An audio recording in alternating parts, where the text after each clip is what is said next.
Hi,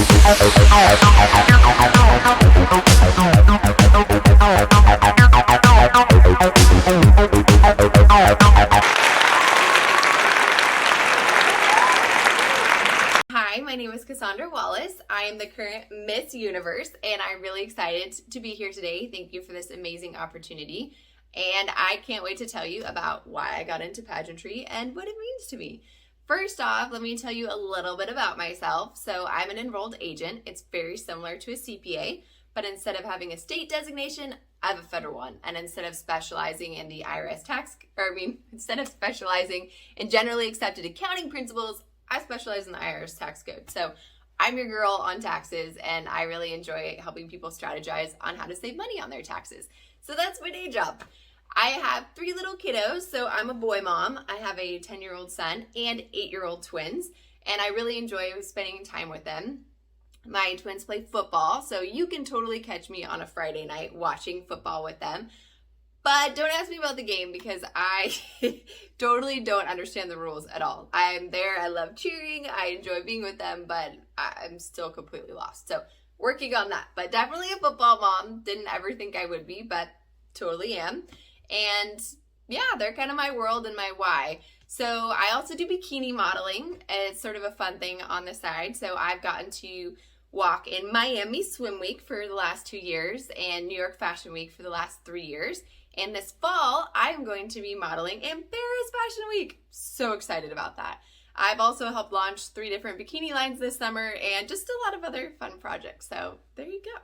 So why I got into pageantry was my dad died a few years ago, and I was going through all of his stuff, and I was thinking about like what his legacy was, and I was thinking about all of the trips that he said he wanted to take that he would no longer be able to, and all of the people he wanted to go visit and the things he wanted to do, and realizing that that time had come and gone, like it wasn't ever going to happen anymore.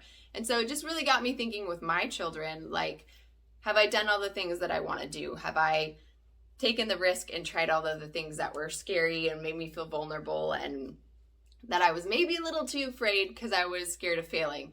And I realized that we just have a limited amount of time here on earth, and so you need to go for it. If you have a dream or a vision, you need to chase it. So I decided to go ahead and try something. So I'd always wanted to be in a bikini competition. So I found a local one at the casino and no idea what I was doing, but I was like, all right, I'm going to go do a bikini competition. This should be interesting. So when I was filling out the entrance information, they said, okay, you got to tell us something about yourself. And I was like, what do I say about myself? So I was like, well, I really like volunteering. So from the time of 13 through all the way through college, almost every summer I spent in Africa volunteering. So I wrote about that. So I've spent time in Uganda, and when I was there for 2.5 months, I was at a remote mountain. I was 10 hours walking distance from the nearest road, going up and down because all of their crops had failed, and beans and rice had been donated to the villagers, but they didn't know about it. There was no way to communicate. You actually had to manually send a person up there. So I climbed up and down the mountain for 2.5 months, and that was super fun. I went to Morocco and Senegal and the Gambia. In those places, I was able to give shots to cows and goats and sheep. There's a ritual practice that, if the crops are failing, or if there's sickness, or there's some reason that there's a problem, they will kill one of the animals and then they look at their intestines. If the intestines have this parasite, sacrifice is no good, pick a new animal, start over. The problem was they were going through entire herds because the parasite was easily transmittable, but no one knew that because it was sort of benign and you couldn't tell in the animals. They were completely unaffected until you did the ritual. So someone had donated all of these vaccines that were like a quarter shot, but they just needed someone to go give them the little shot. So I spent many summers there doing that as well. And then in South Africa, I got to work in the world's 3rd largest squatters camp, which was totally wild. So I was running a soup kitchen there. And then in South Africa, there's many, many languages that are spoken. So the problem, though, is if you want to get into the public education there, you have to be able to speak English. So a lot of times the very gang-run and violent areas can't get kids in because no one speaks English. So I spent the summer in the world's 3rd largest squatters camp teaching little kiddos English, how to count to 100, and the alphabet. And one of the times my translator who was bringing me in was like, oh, you got to be really careful in South Africa. This is a very, very dangerous squatters camp. I said, yeah, I know. I go, I got my little buddies. I'm having so much fun. It's totally fine. And he's like, do you know who your little buddy is that you're holding? And I was like, yeah, this is Nemo. He's my little dude. You know, he's doing great on English. And he's like, his dad runs the squatters camp. His dad, like, yesterday violently had a girl that's your same age murdered. Like, you need to be really careful. Are you sure you want to go back in there? And I was like, yes, I do want to go back.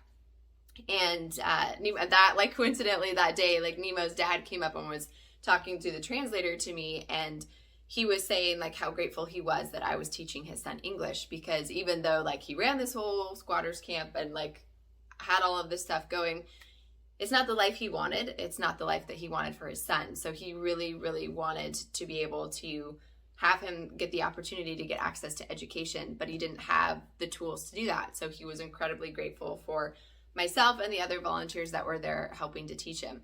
So it was so meaningful and impactful. So back to the bikini competition, they read a little snippet of that when I was walking, and I thought I had no shot at winning this because several of the girls had, one, done it tons of times before, but also, like, professionally did it. And I'm little Miss Amateur, just, like, showed up, had no coach or training, just gave it a whirl. And I ended up winning. So I won, and I went to go thank the judges at the end because I was incredibly excited to have won a bikini competition. Always fun to get a little check, and it was just really cool. So one of the judges told me, she was like, you should do pageants. And I was like, ooh, I'm actually old. I've had kids. I don't know anything about pageants other than I think you have to be 18 and not have kids, and that's not me. That ship has long since sailed. And she's like, no, you should totally do it. They have pageants for people that have had children and are older. And a lot of it has to do with volunteer work, and you seem to really enjoy that. So I was like, okay. So I signed up, and my pageant career began as Miss Paulsbo, the city I used to live in, and then Miss Washington state I lived in, and then I won Miss World America, and then Miss World International. And then most recently, my titles have been, I competed in the Miss Bikini pageant and was third nationally ranked, which felt pretty good because most of the people I was competing against had never had children and were younger than me. So to come in third felt pretty awesome, having had a set of twins and another child. And then most recently, the one I have now, I represented Ireland. I'm an Irish girl at the Miss Universe pageant, and I won the overall grand title of Miss Universe. So, but why pageantry? Like, what does this do for me? What is it? Of course, beautiful sparkly crown. Of course, pretty dress.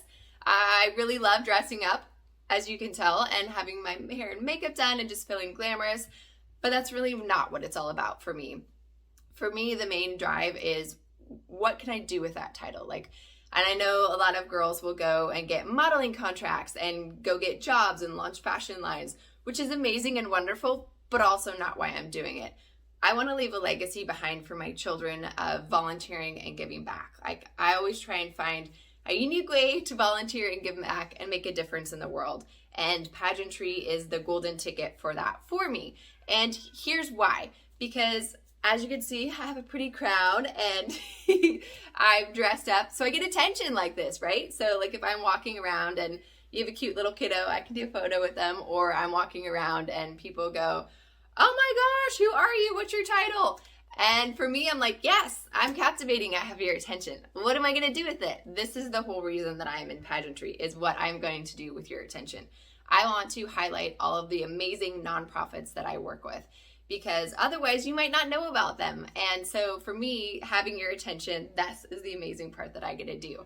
So I'm currently on the board of Central Park Angels. I'm their treasurer, again, back to being an enrolled agent. So I'm the only non-Ukrainian on the board. Again, Irish girl. And it's been a really amazing opportunity. I just renewed for the second year on their board. And Central Park Angels, for those of you who don't know, is an amazing 501c3. All your donations are tax deductible, in case you like numbers like me. And it is really cool because they're doing humanitarian aid in Ukraine at the moment. So they're evacuating refugees and animals. They deliver food, water, medical supplies. The really cool thing about this organization is 100% of what you donate actually goes to the cause. Like, so if you're giving $5 and you wanted it earmarked for water, it's going for water. or evacuating a fur baby, or helping buy a truck. Most nonprofits have a chunk of their budget that goes to admin to help cover the cost of like key volunteers. This nonprofit, and I can vouch for it because I'm the treasurer, so I, have access to the numbers and all of the information. All of the proceeds go. No one's paid. All the way from the founder down to someone who shows up for a daily event, all of the proceeds go exactly to the cause you're saying. Everybody's a volunteer. No one gets paid. So I really love that about it. And I often get asked why I'm on a humanitarian aid board for Ukraine when I'm not Ukrainian.